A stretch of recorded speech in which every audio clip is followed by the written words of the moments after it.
So, hello everybody! This is me, your ate siya ng makulit, pero ako naman po'y mabait. Don't worry.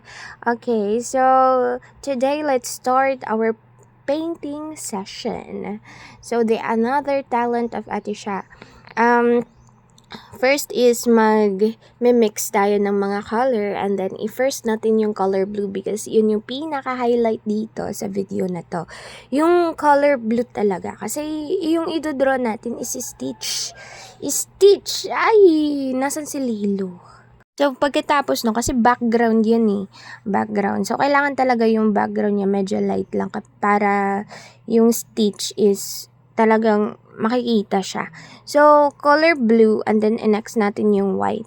And then next is magdo-drawing tayo para yung pagka-paint natin kay Stitch is hulmang-hulma talaga. Dapat meron talaga siyang may pang-guide siya, 'di ba? Kasi kung wala yung guide, ay naku, hindi yan mapoporma yan si Stitch. Hindi talaga, promise.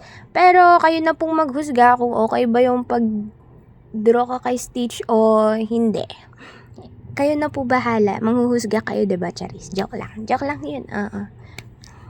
Pero, sa totoo lang, di ako makapaniwala dahil nagawa ko yan. Akala ko hindi ko kaya. Kasi, kahit na simple lang siya, pero hindi ko alam kung makakaya ko ba siya i-paint. Kaya ko siya i-draw, pero ewan ko kung kaya ko i-paint. Pero sinubukan ko, wala namang mawawala kung susubukan mo, 'di ba?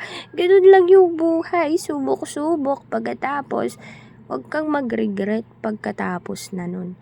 Kasi nga, nobody's perfect, everybody. So, kailangan natin magsikap para umangat, okay? So, what do you think, guys? Is it okay? Aray ko. Masakit ang tuhod ko. Akin na lang yan. For sale. For sale.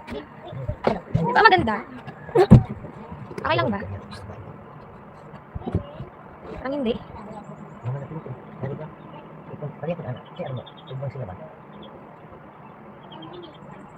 Basta yan na yan. Who is that Sinchan? Who is Sinchan? What is Sinchan?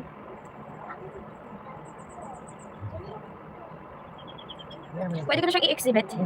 Mag-i-exhibit ako ng mga painting.